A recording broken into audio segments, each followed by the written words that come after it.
What's going on? It's Michael with Walk the Path. I'm here today with Eric Oliver from Beyond Exercise. So I met Eric through a friend as I was interviewing her. You probably have seen her video by now, Laura Lucan, and one of the guys that she works with as a trainer is Eric Oliver. So I wanted to interview him because he's doing some cool things and share his story of how he got to where he is today. So let's first just check in. Eric, what is Beyond Exercise? Beyond Exercise is at its simplest, it's a physical therapy clinic. Okay. It started off conceptually as a physical therapy clinic. It's evolved over the last 3.5 years, and now we are a rehab facility, but we also provide recovery services, we provide athlete performance services, and pretty soon we're going to be delving into fitness and adventure experiences. Right on. Okay. My business, I called it Beyond Exercise because, my goal was always to take this practice and evolve it to something beyond just exercise. Right. So, just like essentially what we're doing is we're allowing the general masses to access a one-stop shop of health, wellness, fitness, recovery, almost like the professional teams have. They have their own training staff. We're going to be offering that here. So we're going beyond just exercise and physical therapy, taking it into this one-stop shop where people who want to have an active lifestyle can come in and we will keep you going. And So for all the people out there who don't think they're athletes, who are active, yeah, you can get the whole professional team. You can get you get our team backing you. If you have goals to, I've had goals who want to summit mountains. I've helped them. Clients who want to just be able to walk down the street, we've helped them as well, just to get to their mailbox. Anything from Ironman athletes to 5K athletes, high school to Division I local collegiate athletes. We work with them all. Awesome. Yeah, maybe not so much, but really I'm just following what I like to do. Sure. I love to exercise, and so I want to help people who like to exercise. I like to do triathlons, so we're doing triathlons. Some of my other hobbies, skiing, and whenever I'm on the coast, I like to get out in the water and a surfboard. So just to give a little hint on future adventures. Sure. In this facility, I love music, and if you get on my web page, I'm probably the only physical therapy clinic that has a working playlist on my front homepage for you to play and enjoy. Great. So, so whenever we do classes, I'll be pumping this gym full of really good music. So it's the things I love, and it's the things I'm passionate about. It took a lot of work getting to it, but I'm happy to see that 3.5 years in that the work is paying off. Well, and that's a great transition. Talk a little bit about your journey to get to where you are today. So my journey is I've been practicing, like I said, 13 years, and 3.5 years ago, like I said, I saw the writing on the wall. This wasn't sustainable for me, this kind of career path, working for other clinics in the high volume therapy world. And so I'd said, you know what, these other people around the world, around the country are doing these kind of clinics.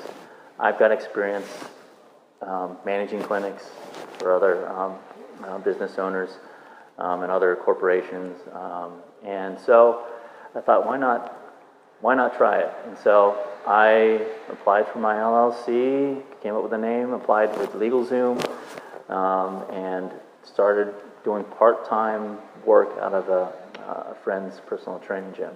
Okay. And how many clients did you have at that point? I looked back at my schedule not too long ago, just out of curiosity, because I can't remember. My first week I had 2. Following week, I think 2, maybe 3. Sure. And it was sporadic. That first year was tough. I knew that running and starting a business was going to be hard. So I was ready for it, and I had planned, I had saved up enough money to to be able to go out and do this. But I also worked a lot of different jobs. At the time I started my practice. So I had my practice. I was coaching half marathoners. I worked part-time for a doctor. I worked part-time doing home health care in nursing homes and in people's homes. And then I part-time taught at UC's physical therapy assisting program. So I was all over the place. It was not uncommon for me to go to the personal training gym, see someone in the morning, run to the other clinic, teach, and then try and make a coaching session all in one day. It was brutal. It was hard. It was mentally, emotionally, financially taxing. It is hard, and I can see how businesses can fail after 2 or 3 years. Why that rate is, I think, the 3 to 5 years failure rate. So, but you know, I knew. What made you keep going? The feedback from my clients. So I deep down knew that this was the path that physical therapy needed to go to, or at least for me. I would get good feedback from my clients. They'd say, well, this is a good idea. So for me, it was just a matter of time.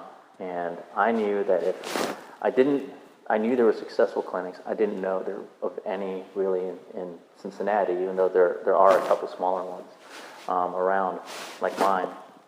But I knew as long as I gave a good product that people needed and wanted, because I knew just from working in other facilities, other clinics, that people wanted more time, they wanted more attention, and they wanted to get better faster. So if you give them more time, more attention, inevitably they usually get better faster because you can get to the root problem sooner when you have more time to thoroughly look at somebody. So I just knew it was essentially, if you build it, they will come. It was the whole Field of Dreams kind of leap of faith, essentially. And what kept me going was seeing referrals come in from the people I saw. I didn't get referrals from doctors in the beginning or other healthcare professionals. It was me, hitting the pavement and meeting people and doing free screenings here and there, free talks. And it just started to kind of slowly build up where patients were referring their friends or their family members, and word started building, and so I started gaining some momentum to the point where I was able to move to my own place out of that personal training gym.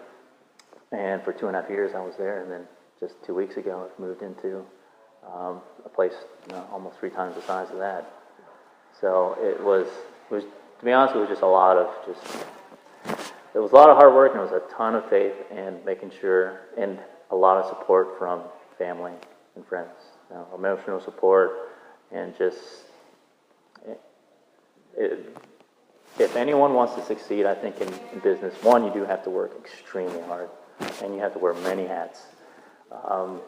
But two, you need to make sure that you have positive people around you, people who not only will support you, but who also believe in you. Awesome. And that kept me going a lot of those hard times. Is there a quote or anything that you kind of live by? Or something that you really like? Yeah, well, there are 3 quotes in my life that really keep me going when there are tough times. One is keep fighting. It's something I adopted in high school, playing soccer at my high school. It was our motto that got us through our senior season. Another is my mom. She said, if you're going to do something, you might as well do it right. So that always drove me. And then the last one is stay strong. And I took that from Crossroads Community Church, actually. And when I first started, a little shortly after I first started my practice, they were giving a series, they were doing a sermon series on, I think, believing in yourself and going forth and creating change. Sure. And after one of the services, they handed out stickers that said, red stickers that say, stay strong. And I have it still. I framed it. It's in my lobby area. And I took that sticker and I slapped it on my steering wheel of my car so I could see it daily. And the times where I was running back and forth from different jobs and coming home late and just absolutely depleted of energy, all I had to do was look at that sticker, and it would keep me going. It kept me going for a long time. Yeah. Is there anybody that you look up to or admire? Oh yeah, there are a lot of people. I guess overall, my parents. My parents, I'm a first generation American, and my parents came from the Philippines in the 70s and immigrated. And, the courage it takes for them to, leave their homeland and come to another, it's a huge step. And so that kind of courage, I think it's something I like to think was ingrained in me. And so, thinking back also when times are tough, I think about what they had to go through to the decision to even think about, leaving to try and create a better life for your family. Sure. That's one of the bravest things I think Well, it seems like that's so or no. instrumental in a lot of the things that you've done as far as taking that leap of faith. Yeah. It's ironic that looking at the U.S., that's a lot of our culture. All of our different backgrounds, whether it's the Philippines or coming from Europe, going way back. Yeah. That's all that leap of faith that everybody took. Yeah, and it's something that I think was passed on to me through example. So leap of faith, sacrifice, and hard work. It seems like a simple recipe, but just hearing it, but it's hard to apply. It's hard to apply, but those thinking about my parents, thinking about my mottos, and thinking about my support system, and then the biggest thing. Well, not the biggest thing, but one of the biggest things. My thinking back on the vision and what I want to create, and knowing that that I believe that this is what God wants me to do. Sure. Yeah. What advice would you have for people out there if somebody's thinking about doing something, or even what would you challenge people to do as far as getting out of their comfort zones? My advice is, there's the visionary side of me, and then there's the practical side of me. The practical side of me said, do your research. That's what I did. I did my due diligence, or at least enough of it, to at least to make that leap. Entrepreneurs generally it's good to be naive because you don't know what's on around the end of what's on the other side of the corner there. Because if you knew extremely how hard it is, maybe and you really, really did, sometimes people won't take that jump. But you do your due diligence, do your research, and then the visionary side of me is, I've got this vision, I believe in it, there's my research that kind of can back it up. Now the only thing that's holding me back is fear. So fear of failing, fear of losing a lot of money, fear of whatever. And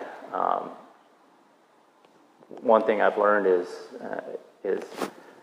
fear can hold you back, but if you can push that aside and push through that, just like anything, there are a lot of good things on the other side of that door. So behind fear can be plenty of opportunity.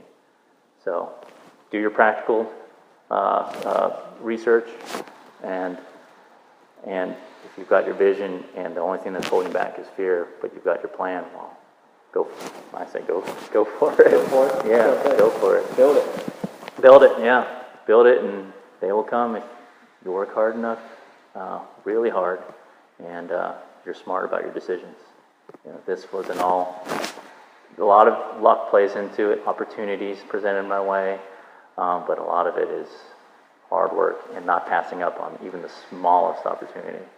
If I had passed up on so many small opportunities, I can tell you 100%, I wouldn't be here in a new facility, building a business. Sure. The littlest opportunity can lead to the biggest gain. Awesome. Tell me this, anything else, advice for people that you have, or any final thoughts? No, just, if you're looking to motivate yourself, for anything, a new job, start a business, a new lifestyle, just steal from Nike, just do it and, stay strong, really. Yeah. Awesome. Well, again, this is Michael with Walk the Path. I'm here today again with Eric Oliver from Beyond Exercise.